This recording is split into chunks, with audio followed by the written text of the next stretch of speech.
Hello everyone, welcome back to the channel. In today's video, I will guide everyone on how to use MK Text to automatically post on the Twitter platform. Okay, first we will go to the X platform, the MK Text software, then select the posting section and choose to post.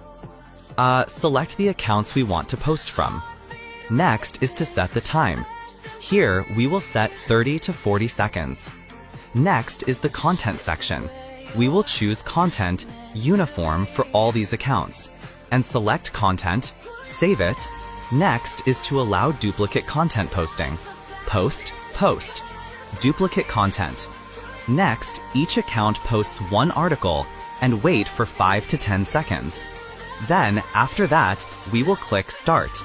The tool will automatically open and post for us. It's very simple and quick. If you find this video helpful, then please contact me via WhatsApp and Telegram.